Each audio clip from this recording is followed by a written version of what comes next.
ന്യായാധിപന്മാർ 18-ാം അധ്യായം. ദാൻ ലായിഷ് പിടിക്കുന്നു. അക്കാലത്ത് ഇസ്രായേലിൽ രാജാവില്ലായിരുന്നു. ദാൻ ഗോത്രക്കാർ അധിവസിക്കാൻ അവകാശഭൂമി അന്വേഷിക്കുന്ന കാലമായിരുന്നു അത്. ഇസ്രായേലിലെ മറ്റു ഗോത്രങ്ങൾക്കിടയിൽ ഒരു സ്ഥലം അന്നുവരെ അവർക്ക് അവകാശമായി ലഭിച്ചിരുന്നില്ല.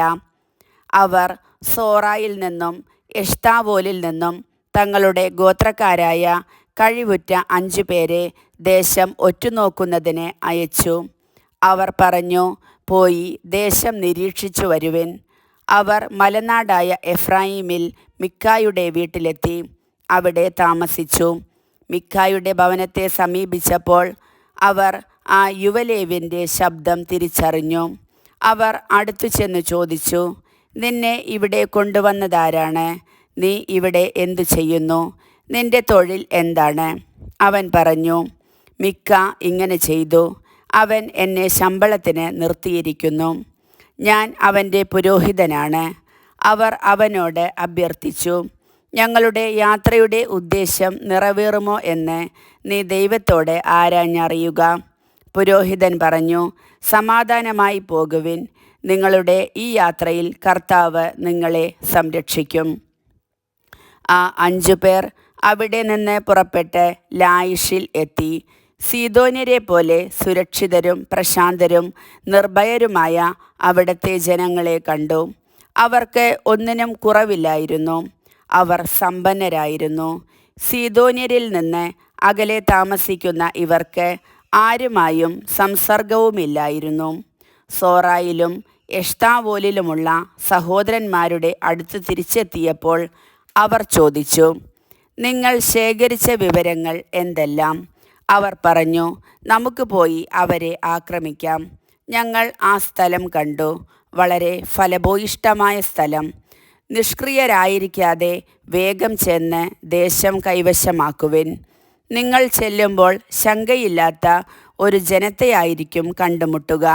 വളരെ വിശാലമായ ഒന്നിനും ക്ഷാമമില്ലാത്ത ആ പ്രദേശം ദൈവം നിങ്ങൾക്ക് തന്നിരിക്കുന്നു. ദാൻ ഗോത്രത്തിലെ ആയുധധാരികളായ 600 പേർ സോറായിലും എഷ്താവോലിലും നിന്ന് പുറപ്പെട്ടു. അവർ യൂദായിലെ കിരിയാത്ത് യയാറിമിൽ ചെന്ന് പാളയമടിച്ചു. ഇക്കാരണത്താൽ ആ സ്ഥലം മഹനേദാൻ എന്ന പേരിൽ ഇന്നും അറിയപ്പെടുന്നു. അത് കിരിയാത്ത് യയാറിമിന് പടിഞ്ഞാറാണ്. അവിടെ നിന്ന് അവർ എഫ്രായിം മലനാട്ടിലേക്കു കടന്ന് മിക്കായുടെ ഭവനത്തിലെത്തി. ലായിഷ് ദേശത്ത് ചാരവൃത്തി നടത്തുന്നതിന് പോയിരുന്ന ആ 5 പേർ അവരുടെ സഹോദരന്മാരോട് പറഞ്ഞു, ഈ ഭവനങ്ങളിലൊന്നിൽ ഒരു എഫോദും കുലവിഗ്രഹങ്ങളും ഒരു കൊത്തുവിഗ്രഹവും ഒരു വാർപ്പ് വിഗ്രഹവും ഉണ്ട് എന്ന് നിങ്ങൾക്കറിയാമോ? എന്താണ് ചെയ്യേണ്ടതെന്ന് ആലോചിക്കുവിൻ. അവർ തിരിഞ്ഞ് മിക്കായുടെ ഭവനത്തിൽ താമസിക്കുന്ന യുവലേവ്യൻ്റെ അടുത്തു ചെന്ന് കുശലം ചോദിച്ചു. പടക്കോപ്പുകൾ അണിഞ്ഞ 600 ദാൻകാർ പടിവാതിൽക്കൽ നിന്ന് ചാരവൃത്തി നടത്താൻ പോയിരുന്ന ആ 5 പേർ കടന്നു ചെന്ന് കൊത്തുവിഗ്രഹവും എഫോദും കുലവിഗ്രഹങ്ങളും വാർപ്പ് വിഗ്രഹവും എടുത്തു. ആ സമയത്ത് പടിവാതിൽക്കൽ പുരോഹിതൻ ആയുധധാരികളായ 600 പേരോടൊപ്പം നിൽക്കുകയായിരുന്നു. അവർ മിക്കായുടെ ഭവനത്തിൽ പ്രവേശിച്ച് കൊത്തുവിഗ്രഹവും എഫോദും കുലവിഗ്രഹങ്ങളും വാർപ്പ് വിഗ്രഹവും എടുത്തപ്പോൾ, നിങ്ങൾ എന്താണ് ചെയ്യുന്നത് എന്ന് പുരോഹിതൻ ചോദിച്ചു. അവർ പറഞ്ഞു, മിണ്ടരുത്, വായ്പൊത്തി ഞങ്ങളോട് കൂടെ വരിക. ഞങ്ങൾക്ക് പിതാവും പുരോഹിതനുമാകുക. ഒരുവൻ്റെ വീടിനു മാത്രം പുരോഹിതനായിരിക്കുന്നതോ ഇസ്രായേലിൽ ഒരു ഗോത്രത്തിനും വംശത്തിനും പുരോഹിതനായിരിക്കുന്നതോ ഏതാണ് നിനക്കു നല്ലത്? പുരോഹിതൻ്റെ ഹൃദയം സന്തുഷ്ടമായി.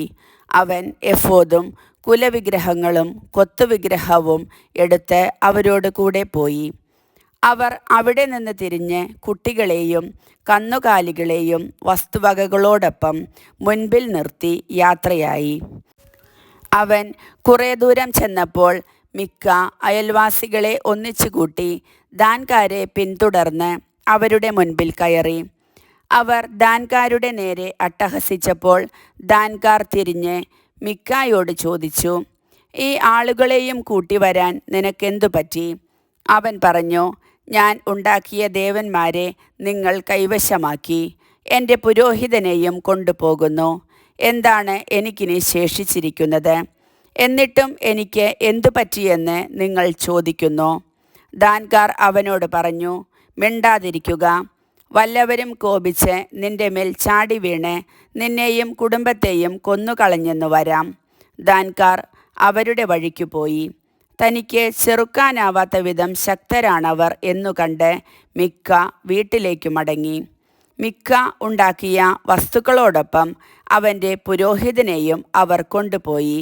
ശങ്കയില്ലാത്തവരും ശാന്തരുമായി ജീവിച്ചിരുന്ന ലായിഷിലെ ജനങ്ങളുടെ അടുത്ത് അവർ എത്തി.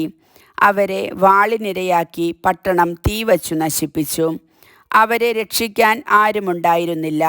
കാരണം അവർ സീദോനിൽ നിന്ന് വളരെ അകലെയായിരുന്നു. അവർക്ക് ആരുമായും സമ്പർക്കവുമില്ലായിരുന്നു. ബത്രഹോബിലുള്ള താഴ്വരയിലായിരുന്നു ലായിഷ്. ദാൻകാർ ആ പട്ടണം പുതുക്കി പണിത് അവിടെ താമസമാക്കി. ഇസ്രായേലിൻ്റെ മകനും തങ്ങളുടെ ഗോത്രപിതാവുമായ ദാനിൻ്റെ പേർ ആ സ്ഥലത്തിന് അവർ നൽകി. ലായിഷ് എന്നായിരുന്നു അതിൻ്റെ ആദ്യത്തെ പേര്. ദാൻകാർ കൊത്തുവിഗ്രഹം തങ്ങൾക്കായി സ്ഥാപിച്ചു. മോശയുടെ പുത്രനായ ഗർഷോമിൻ്റെ പുത്രൻ ജൊനാഥനും പുത്രന്മാരും പ്രവാസകാലം വരെ ദാൻ ഗോത്രത്തിൻ്റെ പുരോഹിതന്മാരായിരുന്നു. ദൈവത്തിൻ്റെ ആലയം ഷീലോയിൽ ആയിരുന്നിടത്തോളം കാലം മിക്ക ഉണ്ടാക്കിയ കൊത്തുവിഗ്രഹം അവർ അവിടെ പ്രതിഷ്ഠിച്ചു. കർത്താവിൻ്റെ വചനം.